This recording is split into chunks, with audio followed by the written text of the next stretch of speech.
Salut Mickaël. Salut Clésius. Bah voilà, on est à nouveau dans les souterrains secrets du Havre, enfin soi-disant secrets. Alors moi je t'ai croisé dernièrement sur le tournage du projet de Thomas Carpentier. Je sais que tu fais de la musique aussi, je sais que tu es du coup intéressé par tout ce qui est cinéma, audiovisuel en général. Euh, Quels sont en ce moment tes projets personnels? Alors en ce moment, je suis en train de concrétiser en fait un projet de longue date, en fait, qui est une espèce de rêve que j'osais pas trop matérialiser, même si je le faisais de manière un peu officieuse. C'est la création à la fois d'une petite société de production en fait. Ça fait très longtemps que je suis passionné de fiction en cinéma et la création à côté de ça d'un collectif d'artistes en fait parce que je me suis rendu compte que dans ma vie de tous les jours, en fait, j'étais entouré de gens qui avaient de l'or dans les mains, en fait, qui étaient tout le temps sur plein de projets, que ce soit photographique, que ce soit photographique avec mon ami avec qui on a créé ce collectif, Michael Jouan, qui fait des photomontages qui sont assez épatants, Charlène qui est au Havre et qui fait Charlène Cramoison qui fait de la photographie animalière, Benjamin, mon frère, Benjamin Justinao, mon frère qui écrit. En fait, on s'est rendu compte que faire les choses chacun dans notre coin, en fait, c'était déjà très bien, en fait. Mais qu'en plus, si on faisait des choses en commun, si on s'épaulait sur un projet ou sur un autre, en fait, ça devenait exponentiel. Et notamment, récemment, en fait, on a réalisé la semaine dernière une fiction en fait sur Le Havre, donc voilà, puis qui est le premier épisode d'une série fantastique qui s'appelle Retour aux sources. Donc la série s'appelle Peur ordinaire. En fait, on est sur du fantastique un peu à la Maupassant, c'est-à-dire du fantastique assez subtil et assez. On est dans l'angoisse et pas dans l'horreur, voilà, dans l'horreur de base. Et donc en fait voilà, il y avait Charlène à la caméra, Michael qui consulte et qui me fait un peu voilà, qui regarde mes images, qui fait un peu d'étalonnage, qui est toujours là.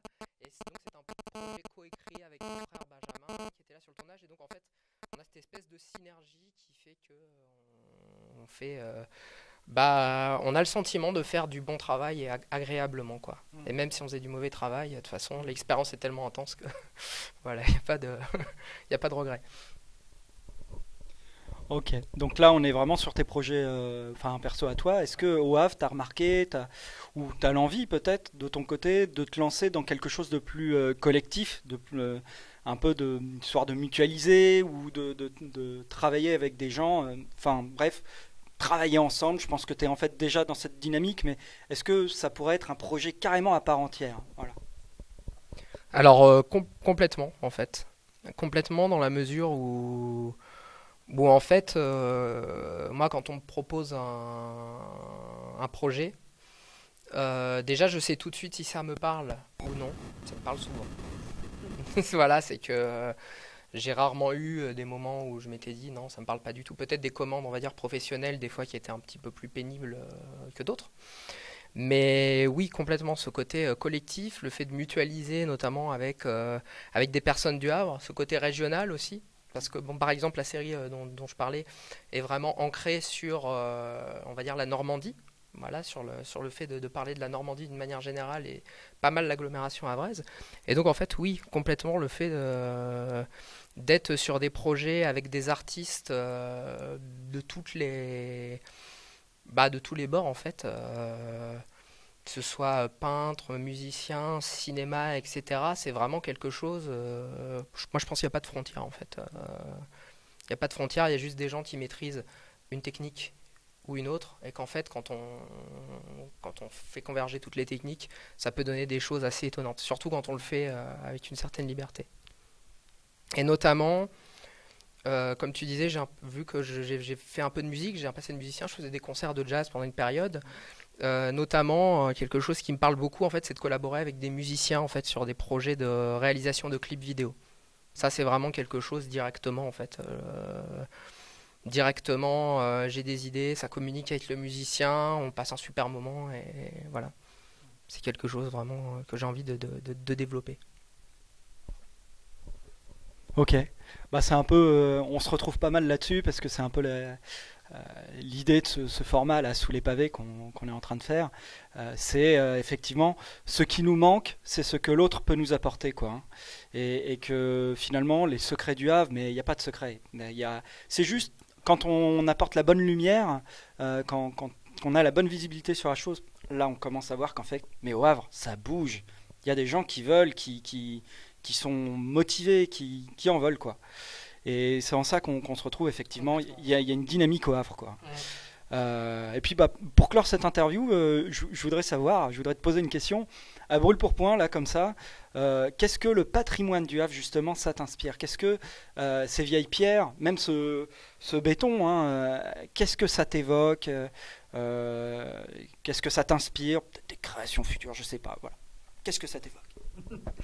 Alors, je dirais avant tout une richesse vraiment assez hallucinante. Parce que bon, moi, je suis né ici, en fait, hein. Je suis né en agglomération rouennaise.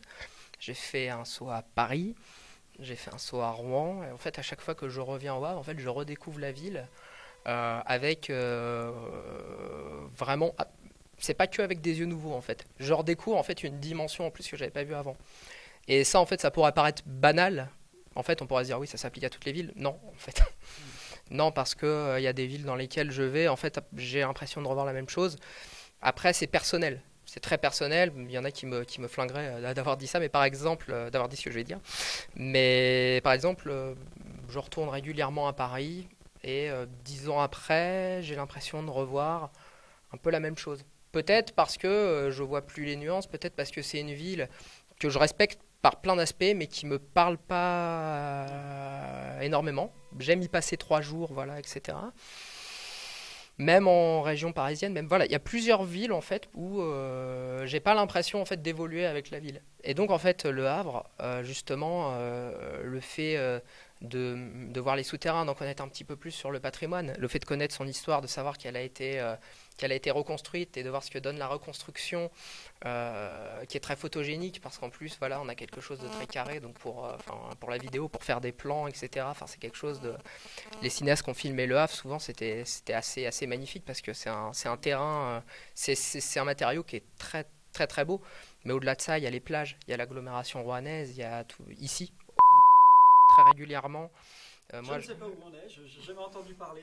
Il y a Bip, il y a Bip, qui est un endroit où voilà, à chaque fois que j'ai un nouvel objectif ou autre, un nouvel objectif, un nouveau trépied ou quoi, je viens ici pour faire des images. Voilà. Donc en fait, voilà, je trouve qu'il y a une richesse de paysage qui est assez hallucinante. En fait, je m'étonne en fait d'en redécouvrir à chaque fois. Des fois, je prends ma voiture, je voilà. Et même sur une plage, en fait, on retrouve des fois de l'histoire parce qu'en fait, il y a des matériaux rouillés, il y a des choses qui viennent. Bah voilà, enfin, t'en sais infiniment plus que moi là-dessus, mais on sait qu'en ouvrant l'œil, en ouvrant un petit peu l'œil, en fait, on peut voir quelque chose d'historique, mais pas dans le côté muséification de la chose, quoi. Vraiment dans le côté, là, c'est vraiment une trace d'histoire qui est encore là et qui s'est imprimée, qui est restée, et voilà. Donc, ça a quelque chose d'assez fort, je trouve. Ok, bah écoute, merci de nous avoir donné un petit peu de temps. Et puis, bah nous, on se retrouve pour un prochain Sous les pavés. Et à bientôt. Salut les curieux, les curieuses!